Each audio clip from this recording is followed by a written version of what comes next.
മന്ത്രിസഭ രൂപീകരിച്ച് സത്യപ്രതിജ്ഞ ചെയ്ത് അധികാരമേറ്റ 2 ദിവസമായിട്ടും ഇതുവരെ മന്ത്രിമാരുടെ വകുപ്പുകളിൽ തീരുമാനമായിട്ടില്ല എന്നതാണ് ഏറ്റവും പ്രധാനപ്പെട്ട കാര്യം. വകുപ്പേത് എന്നറിയാതെ നിൽക്കുകയാണ് UDF മന്ത്രിസഭയിലെ VD സതീശൻ സർക്കാരിലെ മന്ത്രിമാർ എന്നതാണ് ഏറ്റവും പ്രധാനപ്പെട്ട കാര്യം.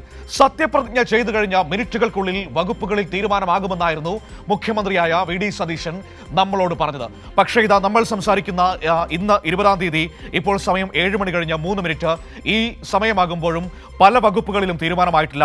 മാത്രമല്ല, കിട്ടിയ വകുപ്പുകൾ മാറ്റണമെന്നാവശ്യപ്പെടുന്ന മന്ത്രിമാരെയും നമുക്ക് കാണാൻ കഴിയുന്നു.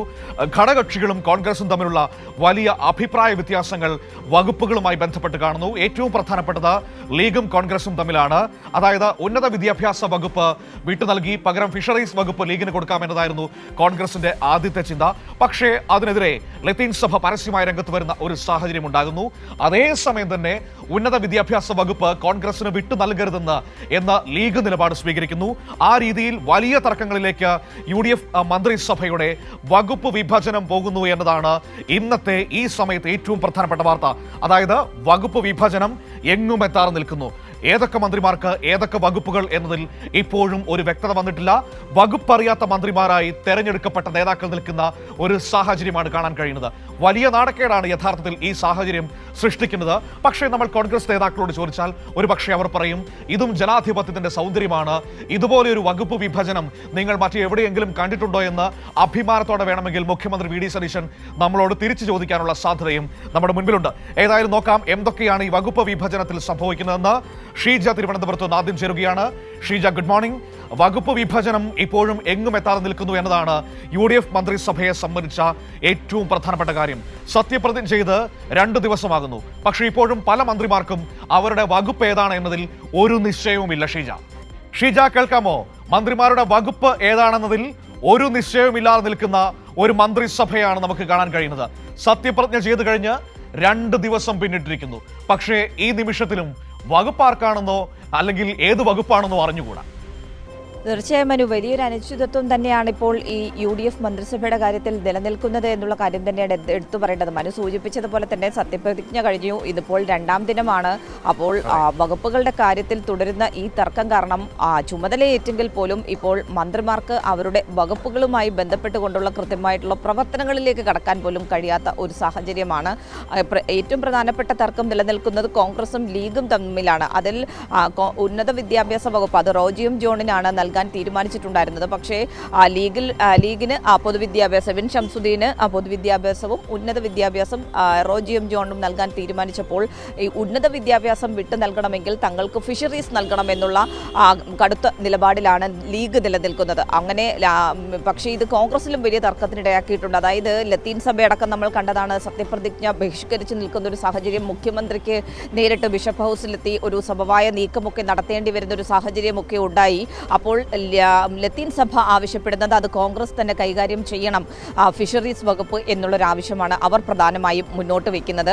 അതുകൊണ്ട് തന്നെ ആ രീതിയിലുള്ളൊരു സമീപനമാണ് കോൺഗ്രസും സ്വീകരിക്കാൻ ശ്രമിക്കുന്നത്. പക്ഷേ ഫിഷറീസ് വിട്ടു നൽകിയാൽ മാത്രമേ ഉന്നത വിദ്യാഭ്യാസം നൽകൂ എന്നുള്ളൊരു കടുത്ത നിലപാടിലാണ് ഇപ്പോൾ ലീഗ് ഉള്ളത്. ഇത് ഈ 2 വകുപ്പുകളുടെ കാര്യം മാത്രമാണ്. ഇനിയും തർക്കം നിലനിൽക്കുന്നുണ്ട്. ടി സിദ്ദിഖിന് നൽകിയ വകുപ്പുമായി ബന്ധപ്പെട്ടുകൊണ്ട് ടി സിദ്ദിഖ് നിലവിൽ തനിക്ക് താല്പര്യമില്ല ആ വകുപ്പ് എന്നുള്ള കാര്യമാണ് ടി സിദ്ദിഖ് അറിയിക്കുന്നത്. അതോടൊപ്പം തന്നെ മറ്റൊരു വിഷയം നിലനിൽക്കുന്നത് ഈ ഫിഷറീസിൻ്റെ കാര്യത്തിൽ തന്നെ ആ വകുപ്പ് ഷിബു ബേബി ജോണിന് നൽകണം എന്നുള്ളൊരാവശ്യവും ഉയർന്നു വന്നിട്ടുണ്ട്. അങ്ങനെ നിരവധി വിഷയങ്ങളാണ് ഇപ്പോൾ ഇതിനകത്ത് നിൽക്കുന്നത്. കെ മുരളീധരൻ്റെ കാര്യത്തിൽ തന്നെ ആകട്ടെ, കെ മുരളീധരൻ ആദ്യം ആരോഗ്യം അതോടൊപ്പം തന്നെ ദേവസ്വം തീരുമാനിക്കുന്നു. പക്ഷേ അതിന് തൊട്ടു പിന്നാലെ പറയുന്നത് വൈദ്യുതി വകുപ്പാണ് എന്നുള്ളതാണ്. പക്ഷേ അപ്പോൾ തന്നെ കടുത്ത അമർഷം കെ മുരളീധരൻ അറിയിക്കുന്നു. അപ്പോൾ ആരോഗ്യവും ദേവസ്വവും കൊടുക്കാമെന്നുള്ള ഉറപ്പ് കെ മുരളീധരന് നൽകിയെന്നുള്ളതാണ് കെ മുരളീധരൻ പറയുന്നത്. പക്ഷേ അപ്പോൾ AP അനിൽകുമാറിന് വൈദ്യുതി അതോടൊപ്പം തന്നെ ദേവസ്വം നൽകണം എന്നുള്ളൊരാവശ്യം KP അനിൽകുമാറും മുന്നോട്ട് വെച്ചിട്ടുണ്ട്. അപ്പോൾ ഇങ്ങനെ ആകെ വകുപ്പുകളുടെ കാര്യത്തിൽ ആകെ കുഴഞ്ഞു മറിഞ്ഞു നിൽക്കുന്ന ഒരു സാഹചര്യമാണ് ഇപ്പോൾ ഈ UDF മന്ത്രിസഭയിൽ നമുക്ക് കാണാൻ അപ്പോൾ അദ്ദേഹം ദേവസ്വം വകുപ്പുമായി ബന്ധപ്പെട്ട കാര്യങ്ങളൊക്കെ ആലോചിക്കുന്നുണ്ട് എന്ന് നമ്മളോട് പറഞ്ഞിരുന്നു. ഇപ്പോൾ AP അനിൽകുമാറിന് ദേവസ്വം വകുപ്പ് കൊടുക്കണം എന്നൊരാവശ്യം അവരുടെ ഭാഗത്ത് നിന്ന് വന്ന സ്ഥിതിക്ക് ഇപ്പോൾ മുരളീധരന്റെ ഒരു സ്ഥിതി എന്താകും? കാരണം ആ വകുപ്പുകളുമായി ബന്ധപ്പെട്ട് മുരളി പ്രവർത്തനം തുടങ്ങിയ സാഹചര്യം കൂടിയുണ്ട്. ഇതൊക്കെ എങ്ങോട്ടേക്കാണ് ഷീജ പോകുന്നത്? യഥാർത്ഥത്തിൽ വലിയ നാണക്കേട് ഉണ്ടാക്കുകയല്ലേ? ഒരു മന്ത്രിസഭ സത്യപ്രതിജ്ഞ ചെയ്തു കഴിഞ്ഞിട്ട് ദിവസങ്ങളായിട്ടും വകുപ്പുകൾ തീരുമാനിക്കാൻ കഴിഞ്ഞില്ലെങ്കിൽ ഇതാണോ ജനാധിപത്യത്തിന്റെ സൗന്ദര്യമെന്ന് ഇവർ നമ്മളോട് വിശദീകരിക്കുന്നത്?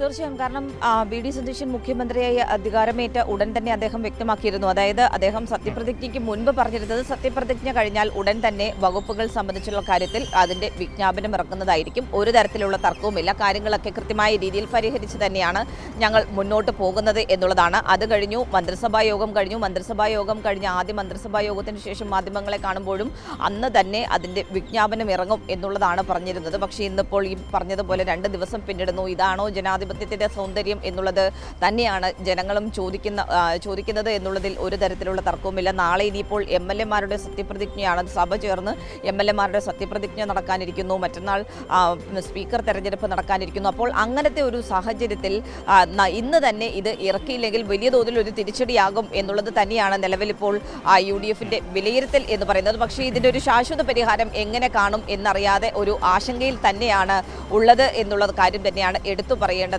ഏറ്റവും പ്രധാനപ്പെട്ട കാര്യം ഈ വകുപ്പുകളുടെ കാര്യത്തിലൊക്കെ കഴിഞ്ഞ ദിവസം ഞാൻ K മുരളീധരനുമായി സംസാരിക്കുമ്പോൾ അദ്ദേഹത്തിന്റെ വകുപ്പിലെ പ്രവർത്തനങ്ങളിലേക്ക് കടന്നു കഴിഞ്ഞിരിക്കുകയാണ്. അതായത് ആരോഗ്യ വകുപ്പിലെ യോഗങ്ങൾ വിളിക്കുന്നു, ദേവസ്വം വകുപ്പിലെ യോഗങ്ങൾ വിളിക്കുന്നു. ഇനിയിപ്പോൾ ഇത് യോഗമൊക്കെ വിളിച്ച് തീരുമാനമെടുക്കുമ്പോൾ വകുപ്പ് തന്റേതല്ല എന്ന് പറയുമോ എന്നുള്ളതാണ് ഇപ്പോൾ നിലനിൽക്കുന്ന ഒരു ആശങ്ക എന്ന് പറയുന്നത്. അതോടൊപ്പം തന്നെ ഇനി ഈ വിജ്ഞാപനം ഇറങ്ങിയാൽ മാത്രമാണ് ഈ മന്ത്രിമാർ വിളിച്ച് എടുക്കുന്ന തീരുമാനങ്ങൾ അത് ഔദ്യോഗികമാകുകയുള്ളൂ എന്നുള്ളതാണ് മറ്റൊരു വിഷയം നിലനിൽക്കുന്നത്.